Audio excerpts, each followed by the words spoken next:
Hello students. So आता थर्मोडायनॅमिक्समध्ये work done, pressure volume work आणि त्याच्याशी रिलेटेड फॉर्म्युलेज डिराईव्ह करणं, त्यांच्यावरचे न्यूमेरिकल प्रॉब्लेम्स आणि त्याचे MCQs हा एक महत्त्वाचा पॉईंट आहे. एक गोष्ट क्लिअर आहे की वर्क डनचा एक युनिक फॉर्म्युला आहे, integration PdV from initial volume to final volume, right. आणि हा जो वर्क डनचा फॉर्म्युला आहे हा वेगवेगळ्या थर्मोडायनॅमिक प्रोसेसला जर आपण अप्लाय केला तर मला त्या प्रोसेससाठी वर्क डनचा वेगवेगळा फॉर्म्युला मिळतो. मला हे माहिती आहे की वर्क हे पाथ फंक्शन आहे, त्यामुळे प्रत्येक प्रोसेससाठी वर्क डनचा फॉर्म्युला वेगळा असेल. एक गोष्ट आहे जी स्टेट फंक्शन आहे, ज्याचा फॉर्म्युला कधी बदलत नाही, आणि ती आहे change in internal energy NCV delta T. बरोबर आहे. कुठलीही प्रोसेस असू द्या, change in internal energy because it is a state function, it is always NCV delta T, हाच फॉर्म्युला आहे. वर्क डनच्या बाबतीत मात्र प्रोसेसचा प्रकार बदलला की वर्क डनचा फॉर्म्युला बदलणार आहे. सगळ्यात सुरुवातीला सगळ्यात सोपी जर प्रोसेस आपण घेतली तर आयसोकोरिक प्रोसेस. आयसोकोरिक प्रोसेसमध्ये काय होईल? Initial volume is equal to final volume. Definite integration मध्ये लोअर अप्पर लिमिट सेम असतील. What happens? Definite integration becomes 0. So work done becomes 0. एक्सपान्शनच होणार नाहीये गॅसचं. Work done will be 0. दुसरा अतिशय सोपा isobaric process. What is isobaric process? Isobaric म्हणजे प्रेशर कॉन्स्टंट आहे, बरोबर आहे, P इज कॉन्स्टंट. सो हे इंटिग्रेशन करताना मला फक्त प्रेशर बाहेर घेता येतं. Work done is equal to P integration dV, initial volume to final volume, right. Integration dV is equal to V, limits apply केले, correct. V final minus V initial म्हणजे change in volume P delta V, correct. Work done in isobaric process. पुढे जाऊन आपल्याला असंही दाखवता येतं this work done is same as NR delta T. Okay. So work done in isobaric process म्हटलं हा formula derive करता येतो आणि हे दोनही सेम आहेत. ओके. कसे आहेत तुम्हाला माहिती आहे, याबद्दल मी परत आता इथे वेळ घालवणार नाही. तिसरा आहे आयसोथर्मल प्रोसेस. बघा, थर्ड इज आयसोथर्मल. आयसोथर्मल मध्ये काय होतं? आयसोथर्मल मध्ये टेम्परेचर कॉन्स्टंट आहे, बरोबर आहे. आता जर टेम्परेचर कॉन्स्टंट असेल तर आपल्याला माहिती आहे PV is equal to NRT. So हे इंटिग्रेशन मला करायचं असेल, एक लक्षात घ्या, इथे उत्तर 0 येत होतं, काम सोपं होतं कारण व्हॉल्यूम एक्सपान्शन होत नाही, इंटिग्रेशन करावंच लागलं नाही. इथे प्रेशर कॉन्स्टंट होतं, इंटिग्रेशनच्या बाहेर आला. पण इथे इंटिग्रेशन अवघड यासाठी की हा प्रेशर आहे, हे व्हेरिएबल व्हॉल्यूम आहे. सो मला याला व्हॉल्यूमच्या भाषेत रिप्रेझेंट करावं लागेल. PV इक्वल टू NRTचा वापर होईल. Pressure can be written as NRT by V. Okay.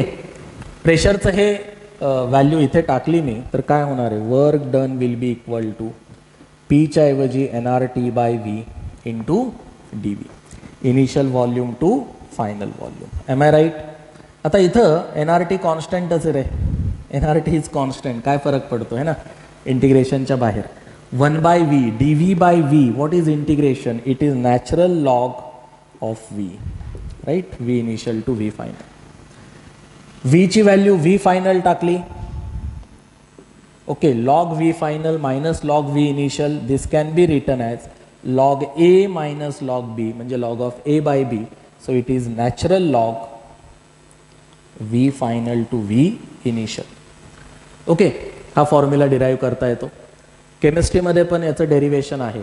Isothermal reversible प्रोसेसमध्ये मॅक्सिमम वर्क डन होतं आणि तुम्ही फॉर्म्युला डिराईव्ह करता, बरोबर आहे. प्रॉब्लेम सोडवताना to the base E log बघणं शक्य नसतं. आपल्याकडे जे लॉग टेबल आहे त्याच्यामध्ये टू द बेस 10 लॉग दिलेला आहे. So what we have to do? We have to convert this लॉगचा बेस टू द 10. सो आता इथं E आहे, इथं बेस 10 करायचं असेल तर मला फक्त काय करावं लागेल? 2.303 या नंबरनं मल्टिप्लाय करावं लागेल, बरोबर आहे. NRT, this is log of 10 to the base E. NRT log VF minus VI. ओके. आता हा जो VF आहे हा VF काय basically final volume upon initial volume आणि this log is to the base 10. Numerical problem सोडवताना हा फॉर्म्युला जास्त तुमच्या कामात येतो, बरोबर आहे. यानंतर पुढे या 3 प्रोसेसेस यांचे फॉर्म्युलेज बऱ्यापैकी सोपे आहेत. सगळ्यात जास्त मोठा आणि म्हणून परीक्षेला येऊ शकतो असा 4 मार्कांचा जो क्वेश्चन आहे, 3 किंवा 4 मार्कांसाठी, work done in adiabatic process. Adiabatic प्रोसेसमध्ये वर्क डनचा फॉर्म्युला डिराईव्ह करताना सगळ्यात पहिल्यांदी ॲडियाबॅटिक प्रोसेस म्हणजे Q is 0. Okay, no heat is added to the system. याचं इक्वेशन ऑफ स्टेट काय असतं? PV raise to gamma equal to constant. बरोबर आहे. So I can write PV raised to gamma equal to C. C is a constant here. Correct? Work डनचा formula बदलत नाही, तो तोच आहे, integration V initial to V final P dV. Correct? Integration करता येणार नाही, व्हेरिएबल V आहे व्हॉल्यूम. इथं प्रेशर मला व्हॉल्यूमच्या भाषेत रिप्रेझेंट करावं लागेल. What is pressure? C upon V gamma. Correct? So adiabatic प्रोसेससाठी हे काय होणार आहे? This P will be C upon V gamma. Is it okay? dV. Integration करताना C कॉन्स्टंट आहे, इंटिग्रेशन करताना बाहेर घेता येईल. V gamma is can be written as V raised to minus gamma V initial V final. Correct? काय तर integration याचं x raised to n चं इंटिग्रेशन. काय येतं x raised to n चं integration? x raised to n plus 1 upon 1 plus 1. Agree? Limits apply केले. बरोबर आहे. Minus gamma plus 1 is basically 1 minus gamma. Okay, calculation करायला हा C मी आत नेणार आहे, कारण C हा बेसिकली काय? PV raise to gamma. इथे मला V ची व्हॅल्यू आधी V फायनल टाकायची, मग मायनस करून V इनिशियल टाकायची. मी काय करतो, हे 1 अपॉन 1 मायनस गॅमा बाहेर घेतो. So work done is 1 upon 1 minus gamma. Is it okay? हा C आत घेऊन जातो. C, correct, V 1 minus gamma V initial to V final. Limits put up करतो. आता लिमिट्स पुटअप करताना लक्षात घ्या, हे अतिशय सोपं आहे. हा जो C आहे हा P V raise to gamma आहे. So it is P initial V initial raise to gamma किंवा P final V final raise to gamma. As per our convenience आपण टाकू शकतो.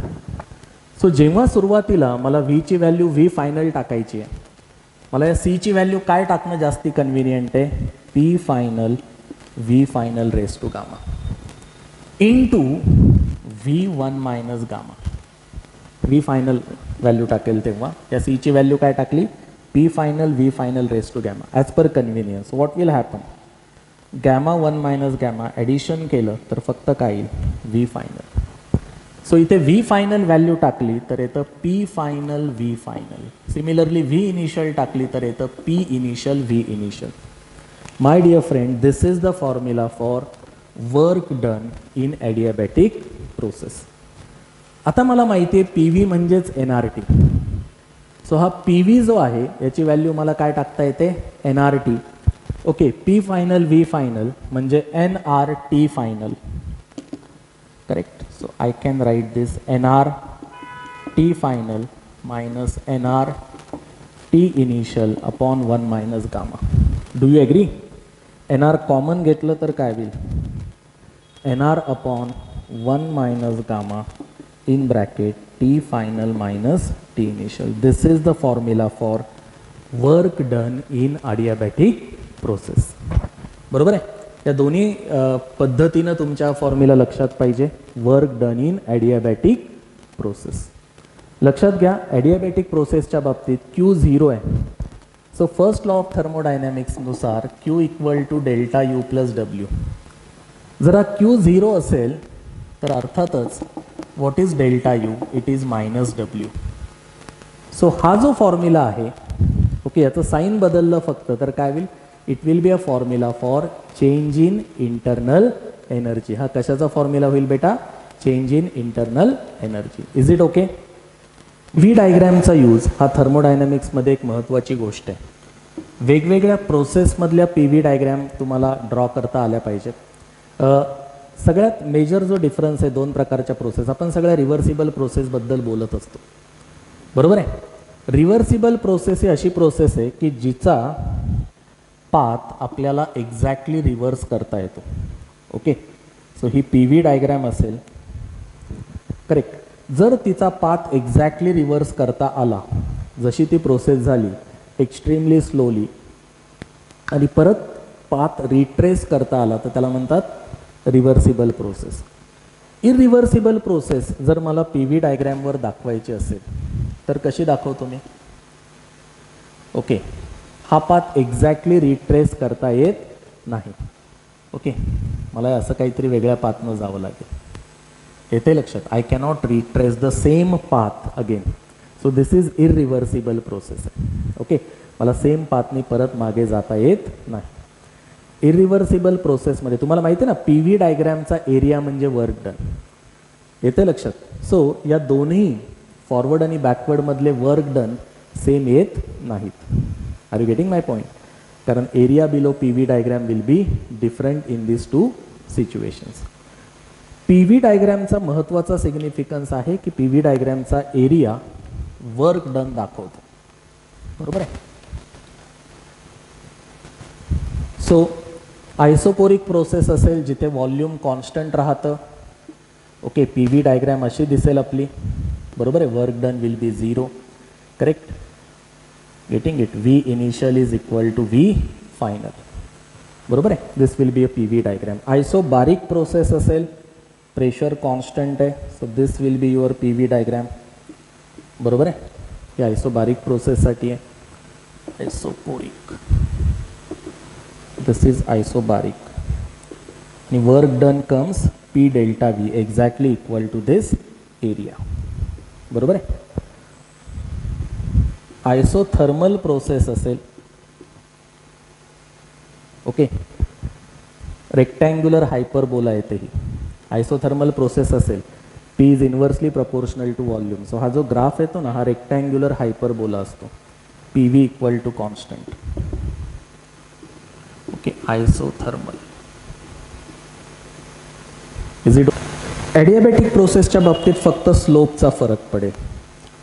ओके, म्हणजे तुम्हाला बघून नुसतं दोघांमध्ये फरक कळणार नाही. पण इथंच मी जर समजा ॲडियाबॅटिक हा जर आयसोथर्मल असेल, दिस इज आयसोथर्मल, आणि इथेच जर मी ॲडियाबॅटिक दाखवायचं असेल तर असं दाखवता येईल मला. This is adiabatic.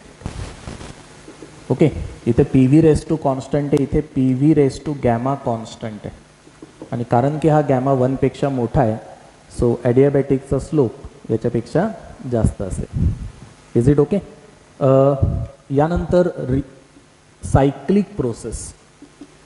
Okay, what about cyclic process? Suppose जिथून सुरू झाली प्रोसेस तिथेच परत येत असो आपण. ओके, तर त्याला सायक्लिक प्रोसेस म्हणतात. सायक्लिक प्रोसेसमध्ये हा वर्क डन असतो. Okay, area enclose by that cycle. आणि जर अँटी क्लॉकवाईज असेल तर it is negative work done. हे जर क्लॉकवाईज असेल,